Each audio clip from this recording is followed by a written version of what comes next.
నచ్చజెప్పి ఆయన బాటలో వెళ్ళి చిన్నోళ్ళు పెద్దోళ్ళు అందరినీ చేతులు కాళ్ళు పట్టుకొని గ్రూపు లేకన్నా చేద్దామని ఒక ఆలోచనతో నెల రోజులు కష్టపడి ఆయన దాని మీద తెచ్చారు.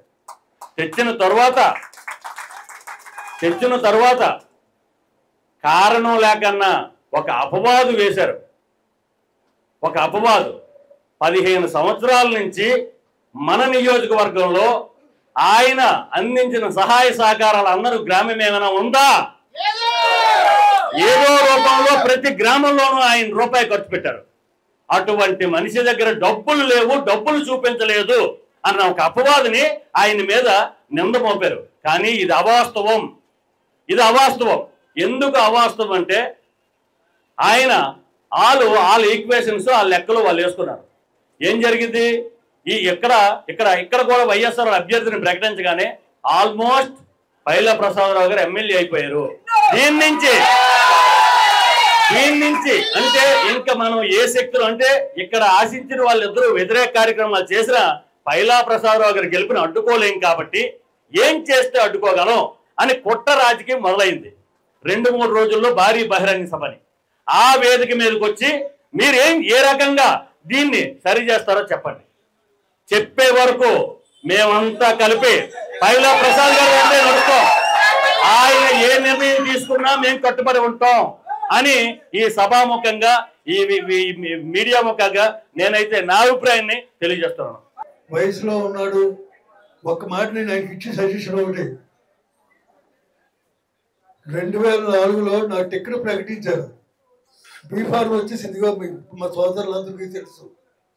మర్నాడు రెడ్డి సత్యనారాయణకి ఇచ్చేశారు. అంటే పార్టీలో ఇలాంటి ఆలోచనలు అన్నీ ఉంటాయి. ఎందుకు వచ్చిందా ఆ వ్యాలీని ఇండిపెండెంట్గా పడిస్తే కోటపాడు మనం మాకు లేదు. అటు చోడవరం లకార్పూర్లోనే, అటు వడ్డాదోలోనే, అటు మాడుగులోనే, మా నియోజకవర్గంలోనే ఖచ్చితంగా నువ్వు ఇండిపెండెంట్గా పోటీ చేయమన్నారు నన్ను. అని చేత కొంత ఆవేశం పడిపోకూడదు. దీనికి నాకు 100 ఎకరాలు భూమి ఉంటుంది. ఆవేళ 4 అన్నదమ్ములు, అందులో 20 ఎకరాలు పార్టీ కోసం అమ్ముకున్నాం. ఎమ్మెల్యేలు పార్టీ ప్రెసిడెంట్ పెట్టి పరిస్థితి లేదు. ఎమ్మెల్యేలు పక్కన పెట్టి పార్టీ కార్యకర్తలందరి అభిప్రాయం తీసుకొని మేము ఎలక్షన్ చేసాం. అని చదువు మొన్న అందరూ ఎమ్మెల్యేల పేర్లు చెప్పుడు తెలుగుదేశం పార్టీ రామానాయుడు నియమించిన వాళ్ళు మనకు ఎవరు చెప్తారండి? పార్టీ ప్రెసిడెంట్లు రామానాయుడు సెక్రటరీ నియమించినప్పుడు మనకేం చెప్తారా? కార్యకర్తల అభిప్రాయం అడుగుతారా?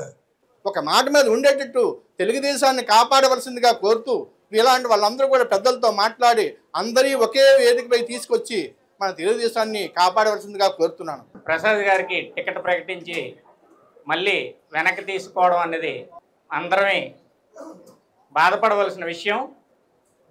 కానీ ప్రసాద్ గారిని పార్టీని నమ్ముకొని ఇక్కడికి ప్రసాద్ గారి మీద అభిమానంతో చాలామంది తెలుగుదేశం కార్యకర్తలు ఆయన లోట ఏ మాట వస్తుందని చూడడం కోసం వచ్చారు. చాలామంది ఆయన మీద అభిమానంతో అది ఆయనకి మంచి జరిగేటట్టు, మన తెలుగుదేశం పార్టీ కార్యకర్తలకు కూడా మంచి జరిగేటట్టు ఏ నిర్ణయం తీసుకున్నా మనందరం ఆయన వెంట ఉంటామని నేను మనస్ఫూర్తిగా కోరుకుంటూ సెలవు తీసుకుంటాను.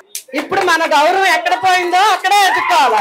15 సంవత్సరాల పట్టించి పార్టీ జెండాను మోసి పార్టీలో కష్టపడిన నాయకుడు ఈ రోజు సీట్ ఇచ్చినట్టే ఇచ్చి భోజనం పెట్టినట్టే పెట్టి ఎక్కలాకున్నట్టు అయిన పరిస్థితి ఈ రోజు అయింది.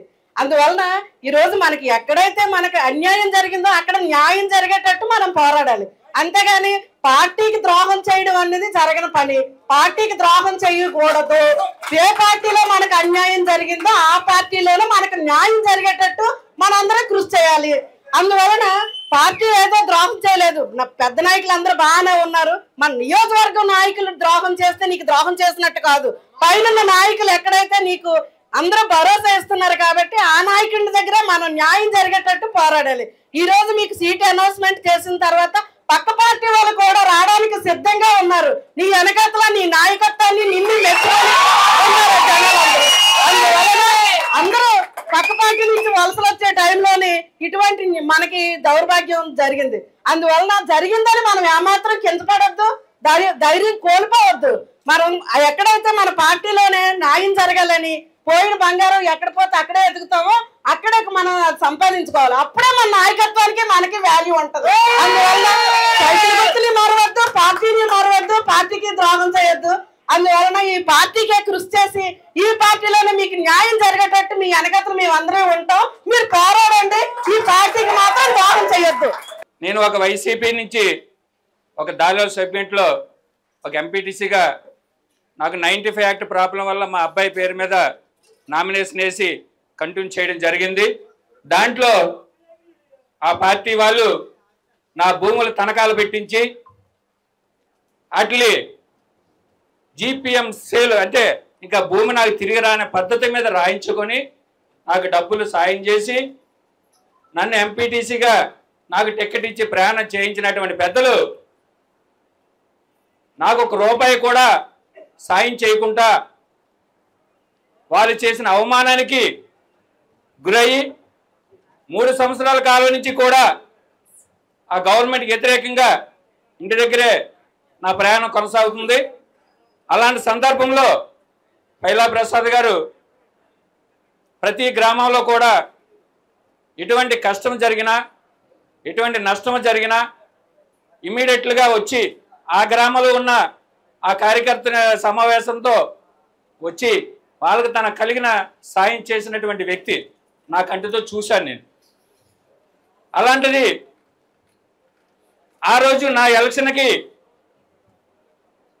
ఇప్పుడు ఇక్కడ ఉన్నటువంటి ఇన్ఛార్జి అయిన పివిజి కుమార్ అవ్వచ్చు, మాజీ ఎమ్మెల్యే గవిరెడ్డి రామానాయుడు అవ్వచ్చు, ఆ రోజు దాలివలస నుంచి టీడీపీ నుంచి ఈళ్ళ గణేష్ని నియమించారు.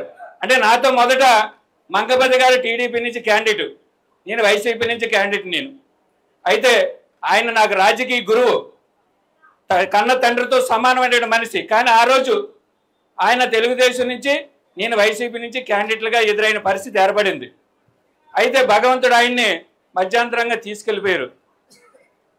ఆ తర్వాత పరిణామాల్లో దాలివలస నుంచి అదే పార్టీ నుంచి ఈర్ల గణేష్ అన్న అబ్బాయిని పార్టీ నుంచి నియమించారు. నియమించినప్పుడు ఈవేళ బండారు సత్యనారాయణమూర్తిని ఎలాగైతే మన మాడుగుల నియోజకవర్గాన్ని తీసుకొని వచ్చారో ఆ రోజు అలాగే దాలివలస నుంచి ఈర్ల గణేష్ని తీసుకొని వచ్చి ఆ ఇద్దరు పెద్ద మనుషులు ఏ విధంగా ఆ పార్టీ నుంచి ఆ క్యాండిడేట్కి సాయం చేశారు, చెయ్యలెత్తి పక్కన ఉన్నారు. ఆ రోజు ఈ పైలా ప్రసాద్ గారే తన వెన్ను నిలబడి తనకు ఆయన మొత్తం బాధ్యతను భుజమై వేసుకొని నాకు బరువుగా వచ్చేటట్లుగా వచ్చిందంటే కటీగా నేను పోటీలో పాల్గొల్సిన పరిస్థితి వచ్చిందంటే దానికి కారణం పైలా ప్రసాద్ గారు. ఆ రోజు పైలా ప్రసాద్ గారి కానీ భుజం మీద ఆ బాధ్యతను వేసుకోకపోతే టీడీపీ అనేది ఎక్కడ లేదు అక్కడ. అలాంటప్పుడు ఆ రోజు ఈ ఇన్ఛార్జి పివిజి కుమార్ రామానాయుడు ఎక్కడికి వెళ్ళారు? ఈ నియోజకవర్గంలో పార్టీలతో సంబంధం లేకుండా ఆయన ఎటువంటి కష్టం వచ్చినా ఆయన ప్రతి గ్రామంలో కూడా వచ్చి ఆయన తోసిన సాయం చేసినప్పుడు అతను ఆ రోజు ఈ గ్రామానికి పైలా ప్రసాద్ ఇక్కడ రాజకీయ నాయకుడు కాదు, తెలుగుదేశం క్యాండిడేట్ కాదన్నటువంటి చెప్పిన పెద్ద మనుషులు ఆ రోజు ఆయనకి ఎందుకు ఎత్తారో బాధ్యతని, వాళ్ళిద్దరు ఎందుకు ఎత్తుకోలేదు ఆ బాధ్యతని?